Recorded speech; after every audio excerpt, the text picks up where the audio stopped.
Hi everyone, welcome to my channel. ನಾವಿವತ್ತು ಅಕ್ಕಿ ರೊಟ್ಟಿ ಮತ್ತು ಟೊಮೊಟೊ ಚಟ್ನಿ ಮಾಡೋದು ಹೇಗೆ ಅಂತ ನೋಡ್ಕೊಂಬರೋಣ ಬನ್ನಿ. ಹಾಗಿದ್ರೆ ಅದು ಮಾಡೋದಕ್ಕೆ ಬೇಕಾಗಿರುವ ಇಂಗ್ರೀಡಿಯೆಂಟ್ಸ್ ಏನಂತ ನೋಡ್ಕೊಂಬರೋಣ ಬನ್ನಿ.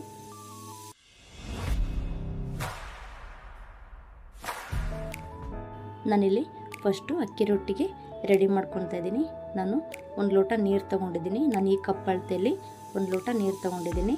ನೀವು ಬೇಕಾದರೆ ಸೈಜು ನಿಮ್ಮ ಇಷ್ಟದಂತೆ ತೊಗೋಬೋದು. ಅದಕ್ಕೆ ಒಂದು ಅರ್ಧ ಟೇಬಲ್ ಸ್ಪೂನಷ್ಟು ಉಪ್ಪು ಹಾಕ್ತಾಯಿದ್ದೀನಿ, ಜೊತೆಗೆ ಸ್ವಲ್ಪ ಹಿಟ್ಟು ಕೂಡ ಹಾಕ್ತಾಯಿದ್ದೀನಿ. ಈಗ ಇದನ್ನು ಚೆನ್ನಾಗಿ ಮಿಕ್ಸ್ ಮಾಡ್ಕೋಬೇಕು.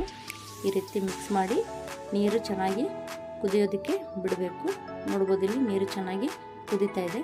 ಈಗ ಯಾವ ಕಪ್ಪಲ್ಲಿ ನೀರು ತೊಗೊಂಡು ಅದೇ ಕಪ್ ಅಳತೆಯಲ್ಲೇ ನಾನು ಅಕ್ಕಿ ಹಿಟ್ಟು ತೊಗೊತಾ ಇದ್ದೀನಿ. ಅಕ್ಕಿ ಹಿಟ್ಟು ತೊಗೊಂಡು ಚೆನ್ನಾಗಿ ಕಲಿಸ್ಕೋಬೇಕು. ನಾವು ಜಿಗಿನ ಚೆನ್ನಾಗಿ ಮಿಕ್ಸ್ ಮಾಡ್ಕೋಬೇಕು. ಇಲ್ಲಿ ನೋಡ್ಬೋದು, ಈ ರೀತಿ ಚೆನ್ನಾಗಿ ಮಿಕ್ಸ್ ಮಾಡ್ಕೊಂಡ್ರೆ ಒಂದು ಗಂಟೆ ಕೂಡ ಇರೋದಿಲ್ಲ. ಮತ್ತು ನಾವು ರೊಟ್ಟಿನ ತೆಳ್ಳಗೆ ಬೇಕಂದರೆ ತೆಳ್ಳಗೆ, ದಪ್ಪ ಬೇಕಾದರೆ ದಪ್ಪ ಉದ್ಕೊಳೋಕೆ ಕೂಡ ತುಂಬ ಹೆಲ್ಪ್ ಆಗುತ್ತೆ. ಹಾಗಾಗಿ ಈ ರೀತಿ ಬಿಗಿ ಮಾಡ್ಕೊಳ್ಳೋದ್ರಿಂದ ಚೆನ್ನಾಗಾಗುತ್ತೆ. ಈಗ ಇದನ್ನು ತಣ್ಣಗಾಗೋದಕ್ಕೆ ಬಿಟ್ಬಿಡೋಣ. ನಾವು ಟೊಮೊಟೊ ಚಟ್ನಿ ಮಾಡೋದಕ್ಕೆ ಏನೇನು ಬೇಕಂತ ನೋಡ್ಕೊಂಬರೋಣ. ನಾನಿಲ್ಲಿ 4 ಟೊಮೊಟೊ ತೊಗೊಂಡಿದ್ದೀನಿ, ಹಣ್ಣಾಗಿರೋ ಟೊಮೊಟೊ ತೊಗೊಂಡಿದ್ದೀನಿ. 3 ಮೀಡಿಯಮ್ ಸೈಜ್ ಈರುಳ್ಳಿನ ಚಿಕ್ಕದಾಗಿ ಕಟ್ ಮಾಡಿ ಇಟ್ಕೊಂಡಿದ್ದೀನಿ. ಸ್ವಲ್ಪ ಕೊತ್ತಂಬರಿ ಸೊಪ್ಪು, ಸ್ವಲ್ಪ ಕರಿಬೇವು ಸೊಪ್ಪು, 1 ಟೇಬಲ್ ಸ್ಪೂನು ಕಡಲೆಬೇಳೆ, 1 ಟೇಬಲ್ ಸ್ಪೂನು ಉದ್ದಿನಬೇಳೆ, ಒಂದು 5 ಎಸಳು ಬೆಳ್ಳುಳ್ಳಿ ಸಿಪ್ಪೆ ಸುಲಿದಿಟ್ಕೊಂಡಿದ್ದೀನಿ, 1 ಟೇಬಲ್ ಸ್ಪೂನ್ ಜೀರಿಗೆ, 1 ಟೇಬಲ್ ಸ್ಪೂನ್ ಸಾಸಿವೆ, 3 ರಿಂದ 4 ಟೇಬಲ್ ಸ್ಪೂನ್ ಎಣ್ಣೆ, ರುಚಿಗೆ ತಕ್ಕಷ್ಟು ಉಪ್ಪು. ಮಾಡೋದು ಹೇಗೆ ಅಂತ ನೋಡ್ಕೊಂಬರೋಣ ಬನ್ನಿ. ನಾನಿಲ್ಲಿ ಕಡಾಯಿಗೆ 2 ರಿಂದ 3 ಟೇಬಲ್ ಸ್ಪೂನು ಎಣ್ಣೆ ಹಾಕ್ಕೊತಾ ಇದ್ದೀನಿ. ಎಣ್ಣೆ ಚೆನ್ನಾಗಿ ಕಾದ್ಮೇಲೆ ಅದಕ್ಕೆ 1 ಟೇಬಲ್ ಸ್ಪೂನ್ ಜೀರಿಗೆ ಚೆನ್ನಾಗಿ ಸಿಡಿದ್ಮೇಲೆ ಕಟ್ ಮಾಡಿ ಇಟ್ಕೊಂಡಿರೋ ಈರುಳ್ಳಿ ಹಾಕ್ಕೊತಾ ಇದ್ದೀನಿ.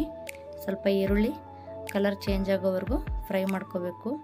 ಈ ರೀತಿ ಫ್ರೈ ಮಾಡ್ಕೊತ ಆದಮೇಲೆ ಅದಕ್ಕೆ ಬೆಳ್ಳುಳ್ಳಿ ಹಾಕ್ಕೊತಾ ಇದ್ದೀನಿ. ಬೆಳ್ಳುಳ್ಳಿನೂ ಕೂಡ ಚೆನ್ನಾಗಿ ಮಿಕ್ಸ್ ಮಾಡ್ಕೊತಾ ಇದ್ದೀನಿ. ನಂತರ ಅದಕ್ಕೆ ಟೊಮೊಟೊ ಹಾಕ್ಕೋಬೇಕು. ಟೊಮೊಟೊ ಹಾಕಿ ಟೊಮೊಟೊ ಸಾಫ್ಟ್ ಆಗೋವರೆಗೂ ಚೆನ್ನಾಗಿ ಫ್ರೈ ಮಾಡ್ಕೋಬೇಕು. ನೋಡ್ಬೋದು, ಇಲ್ಲಿ ಈ ರೀತಿ ಟೊಮೊಟೊ ಚೆನ್ನಾಗಿ ಸಾಫ್ಟ್ ಆಗೋವರೆಗೂ ಫ್ರೈ ಮಾಡ್ಕೋಬೇಕು.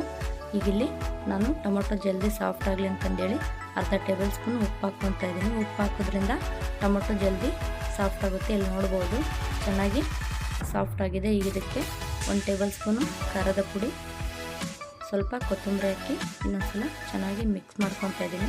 ಖಾರ ನಿಮಗೆ ಎಷ್ಟು ಬೇಕೋ ಅಷ್ಟು ನೋಡಿ ಹಾಕ್ಕೊಳ್ಳಿ. ನಾನಿಲ್ಲಿ ಖಾರ ಪುಡಿ ಸ್ವಲ್ಪ ಹಾಕಿದ್ದೀನಿ.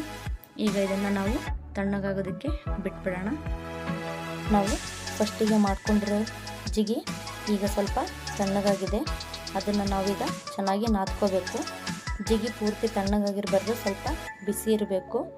ಆಗಿದ್ದಾಗೆ ಚೆನ್ನಾಗಿ ನಾದ್ಕೊಂಡ್ರೆ ರೊಟ್ಟಿ ತುಂಬ ಸಾಫ್ಟಾಗಿ ಬರುತ್ತೆ. ಇಲ್ಲಾಂದರೆ ಪೂರ್ತಿ ತಣ್ಣಗಾದರೆ ಜಿಗಿ ತುಂಬ ಗಟ್ಟಿ ಆಗಿಬಿಡುತ್ತೆ. ಅದು ನಾದ್ಕೊಳಕ್ಕೂ ಸರಿ ಬರಲ್ಲ, ಹಾಗೂ ಉತ್ಕೊಳ್ಳೋಕ್ಕೂ ಸರಿ ಬರಲ್ಲ. ಹಾಗಾಗಿ ಪೂರ್ತಿ ತಣ್ಣಗಿರಬಾರ್ದು, ಸ್ವಲ್ಪ ಬೆಚ್ಚಗೆ ಇರಬೇಕು.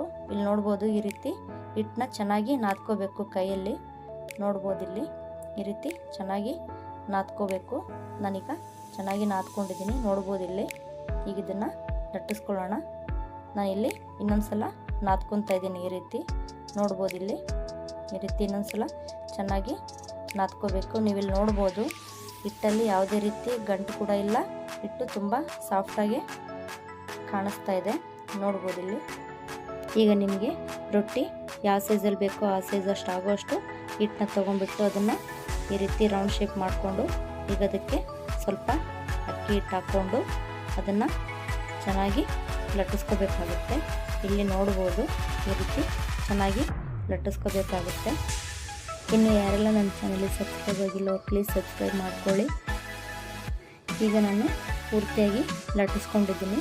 ಈಗ ಇದನ್ನು ನಾನು ಒಂದು ಪ್ಲೇಟಿಗೆ ಹಾಕ್ಕೊತಾ ಇದ್ದೀನಿ. ಮತ್ತು ಅದೇ ರೀತಿ ಮಿಕ್ಕಿರೋ ಹಿಟ್ಟನ್ನು ಕೂಡ ನಾನು ಲಟ್ಟಿಸ್ಕೊತಾ ಇದ್ದೀನಿ. ನೀವಿಲ್ಲಿ ನೋಡ್ಬೋದು, ನಾನು ರೊಟ್ಟಿ ಲಟ್ಟಿಸ್ಕೊಳೋವಾಗಲೇ ಹಂಚು ಕಾಯೋದಕ್ಕಿಟ್ಟಿದೆ. ಈಗ ಹಂಚು ಚೆನ್ನಾಗಿ ಕಾದಿದೆ. ಅದಕ್ಕೆ ನಾವು ಮಾಡಿರೋ ರೊಟ್ಟಿನ ಹಾಕ್ಕೋಬೇಕು. ನಾವೇನು ಹಿಟ್ಟಾಕಿ ಉದ್ದಿರ್ತೀವಲ್ಲ ಆ ಪಾರ್ಟು ಮೇಲೆ ಬರಬೇಕು, ಮತ್ತು ಮೇಲ್ಗಡೆ ಪಾರ್ಟು ತೆಳಗಡೆಗೆ ಹೋಗಬೇಕು. ಈಗ ಅದಕ್ಕೆ ನಾನು ನೀರು ಹಚ್ಕೊತಾ ಇದ್ದೀನಿ. ನಾವು ತೆಳಗಡೆಗೆ ಹಿಟ್ಟಾಕಿ ಲಟ್ಟಿಸ್ಕೊಂಡಿರ್ತೀವಲ್ಲ ಆ ಪಾರ್ಟು ಮೇಲೆ ಬರಬೇಕು. ಅದಕ್ಕೆ ನಾವು ನೀರು ಹಚ್ಕೋಬೇಕು ನೀಟಾಗಿ. ಇಲ್ಲಿ ನೋಡ್ಬೋದು, ನಾವು ರೊಟ್ಟಿಗೆ ನೀರು ಹಚ್ಚಿದ ಮೇಲೆ ಒಂದು 30 ಸೆಕೆಂಡ್ ಆದಮೇಲೆ ಅದರಲ್ಲಿ ಬಬಲ್ಸ್ ಬರೋದಕ್ಕೆ ಸ್ಟಾರ್ಟ್ ಆಗುತ್ತೆ. ಇಲ್ಲಿ ನೋಡ್ಬೋದು, ಬಬಲ್ಸ್ ಬರೋದಕ್ಕೆ ಸ್ಟಾರ್ಟ್ ಆಯಿತು. ಈ ಟೈಮಲ್ಲಿ ನಾವು ರೊಟ್ಟಿನ ರಿವರ್ಸ್ ಮಾಡ್ಕೋಬೇಕು. ಈ ರೀತಿ ತಿರುಗಿಸಾಕೋಬೇಕು.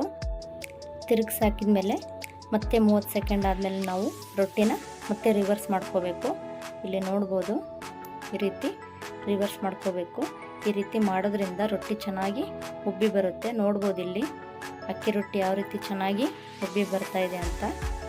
ನಾನು ಯಾವ ರೀತಿ ಹೇಳಿದ್ದೀನೋ ಆ ಮೆಥಡಲ್ಲೇ ಮಾಡಿದರೆ ರೊಟ್ಟಿ ಪೂರಿ ರೀತಿ ಉಬ್ಬುತ್ತೆ ಮತ್ತು ತುಂಬ ಸಾಫ್ಟಾಗಿ ಕೂಡ ಬರುತ್ತೆ. ನಂತರ ಇಲ್ಲಿ ನಾವು ಸೈಡರ್ನ ಸ್ವಲ್ಪ ಕಾಟನ್ ಬಟ್ಟೆಯಲ್ಲಿ ಈ ರೀತಿ ಪ್ರೆಸ್ ಮಾಡ್ಕೋಬೇಕು. ನಂತರ ರೊಟ್ಟಿನ ಮತ್ತೆ ರಿವರ್ಸ್ ಹಾಕೋಬೇಕು. ಈ ರೀತಿ ಎರಡು ಸೈಡು ನೀಟಾಗಿ ಬೇಯಿಸ್ಕೊಂಡು ಈಗ ಇದನ್ನು ಒಂದು ಪ್ಲೇಟಿಗೆ ತೆಗಿತಾ ಇದ್ದೀನಿ ನಾನು. ನೋಡ್ಬೋದು ಚೆನ್ನಾಗಿ ಬಂದಿದೆ ಅಂತ. ಈಗ ನಾವು ಟೊಮೊಟೊ ಚಟ್ನಿ ಮಾಡೋಣ. ಈಗಿದು ತಣ್ಣಗಾಗಿದೆ. ಇದನ್ನು ನಾನು ಒಂದು ಮಿಕ್ಸಿ ಜಾರಿಗೆ ಹಾಕ್ಬಿಟ್ಟು ನುಣ್ಣಗೆ ರುಬ್ಕೊತಾ ಇದ್ದೀನಿ. ನೀವು ಬೇಕಾದರೆ ಈ ಟೈಮಲ್ಲಿ ಉಪ್ಪನ್ನ ಹಾಕ್ಕೋಬೋದು. ನಿಮಗೆ ರುಚಿಗೆ ಎಷ್ಟು ಬೇಕೋ ಅಷ್ಟು ಉಪ್ಪು ನೋಡಿ ಹಾಕ್ಕೋಬೋದು. ಈಗ ಇದನ್ನು ನಾನು ನುಣ್ಣಗೆ ರುಬ್ಕೊಂಡಿದ್ದೀನಿ. ರುಬ್ಬಿರೋ ಚಟ್ನಿನ ಈಗ ನಾನು ಒಂದು ಬೌಲಿಗೆ ತೆಗಿತಾ ಇದ್ದೀನಿ. ಈಗ ಇದಕ್ಕೆ ನಾವು ಒಗ್ಗರಣೆನ ರೆಡಿ ಮಾಡೋಣ ಬನ್ನಿ. ನಾನಿಲ್ಲಿ ಒಂದು ಚಿಕ್ಕ ಕಡಾಯಿಗೆ ಒಂದು 3 ಟೇಬಲ್ ಸ್ಪೂನು ಎಣ್ಣೆ ಹಾಕ್ಕೊತಾ ಇದ್ದೀನಿ. ಎಣ್ಣೆ ಕಾದ್ಮೇಲೆ ಅದಕ್ಕೆ 1 ಟೇಬಲ್ ಸ್ಪೂನು ಸಾಸಿವೆ, 1 ಟೇಬಲ್ ಸ್ಪೂನು ಕಡಲೆಬೇಳೆ, 1 ಟೇಬಲ್ ಸ್ಪೂನು ಉದ್ದಿನಬೇಳೆ, ಅರ್ಧ ಟೇಬಲ್ ಸ್ಪೂನು ಹಿಂಗೆ ಹಾಕ್ಕೊತಾ ಇದ್ದೀನಿ. ಅದಕ್ಕೇ ಕರಿಬೇವು ಹಾಕಿ ಚೆನ್ನಾಗಿ ಮಿಕ್ಸ್ ಮಾಡ್ಕೊತಾ ಇದ್ದೀನಿ. ಈ ರೀತಿ ಉದ್ದಿನಬೇಳೆ ಮತ್ತು ಕಡಲೆಬೇಳೆ ಸ್ವಲ್ಪ ಕಲರ್ ಚೇಂಜ್ ಆದಮೇಲೆ ಅದನ್ನು ನಾನು ಟೊಮೊಟೊ ಚಟ್ನಿಗೆ ಹಾಕಿ ಚೆನ್ನಾಗಿ ಮಿಕ್ಸ್ ಮಾಡ್ತಾಯಿದ್ದೀನಿ. ಈ ಟೊಮೊಟೊ ಚಟ್ನಿನ ನಾವು ಅನ್ನದ ಜೊತೆಗಾಗಿರ್ಬೋದು, ದೋಸೆ, ಚಪಾತಿ ಯಾವುದ್ರ ಜೊತೆಗಾದರೂ ಆಗಲಿ ಹಚ್ಕೊಂಡು ತಿನ್ನೋಕ್ಕೆ ತುಂಬ ಚೆನ್ನಾಗಿರುತ್ತೆ. ಮನೇಲಿ ಒಂದು ಸಲ ಟ್ರೈ ಮಾಡಿ ನೋಡ್ಬೋದು ಎಷ್ಟು ಚೆನ್ನಾಗಿ ಬಂದಿದೆ ಅಂತ.